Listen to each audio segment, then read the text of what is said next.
maimbag na bigat yu amin.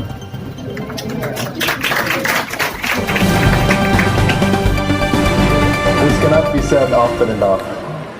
For the first time, public records of government can now be properly accessed because of President Rodrigo Roa Duterte's second executive order. To date, our communications office has obtained the following percentages of submitted manuals as guides for the process of obtaining information. 100% compliance from the national government agencies, 92% from state universities and colleges, 88% from government-owned and controlled corporations, and 38% from local water districts. And you will get more of these numbers later on. But what do these numbers mean? When the work of government is open from examination by the public, the people become the primary participants in checking the misuse of funds. Consequently, because of the FOI executive order, we have likewise opened a direct communication highway for people-to-people, people-to-government discourse. The recent debates and final approval by Congress of the national budget is one major piece of legislation that can now be vigorously examined. Today, an FOI Caravan is on the roll reaching out to the local governments that must travel along the communication highway we have set and serve as the instruments of review, analysis, and proposals from the ground. We must enjoin the individual citizens from the villages whose common sense, logic, and opinions help shape policies and laws.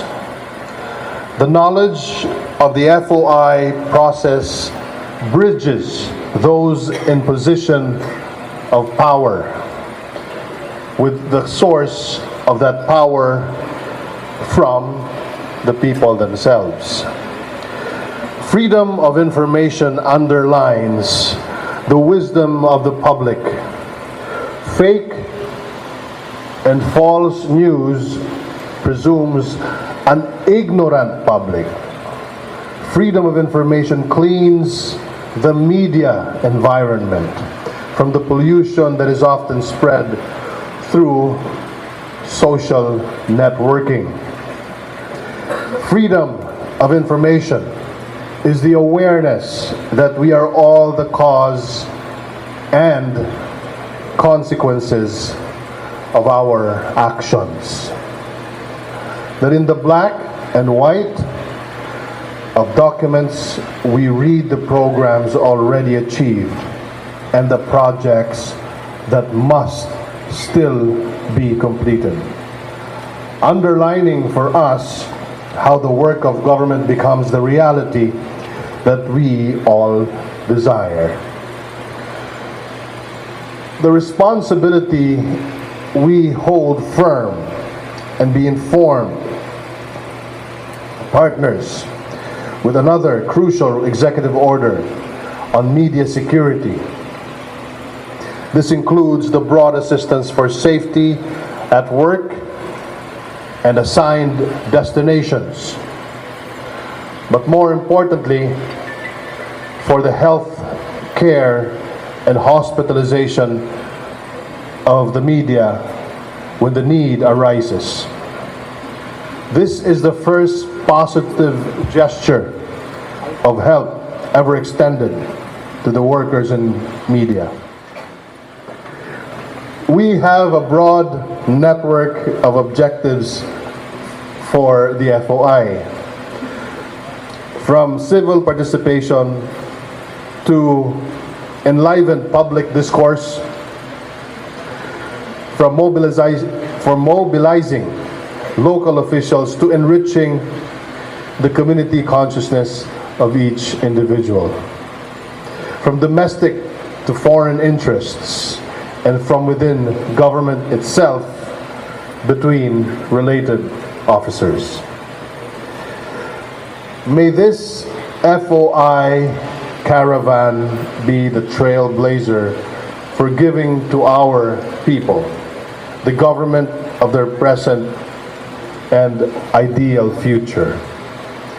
The government they build with their individual and collective labor.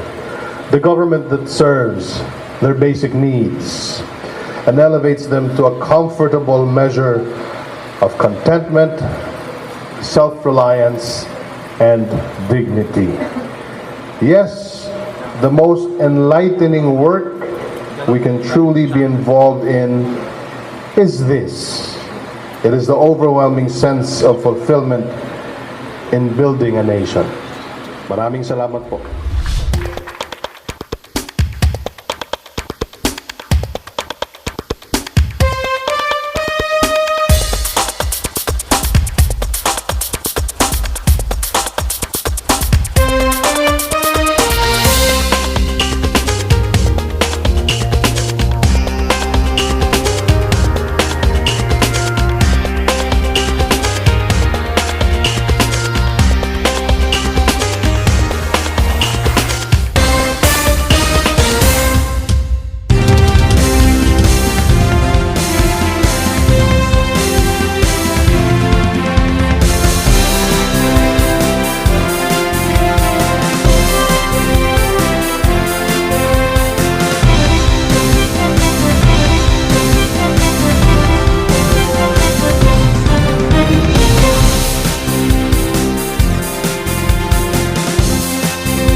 Programa na binuo po ng Freedom of Information Philippines. Kasama rin po ang ating Presidential Task Force on Security, and of course ang ating napakasipag na doktor, si Dr. Shirley ng MMSU.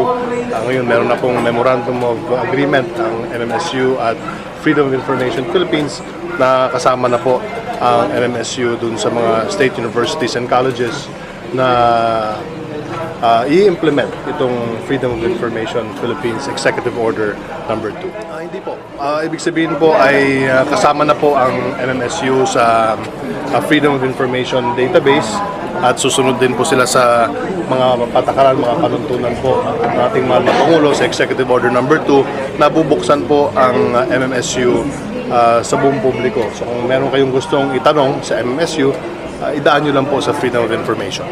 So ano pong pagkakahalaga dito?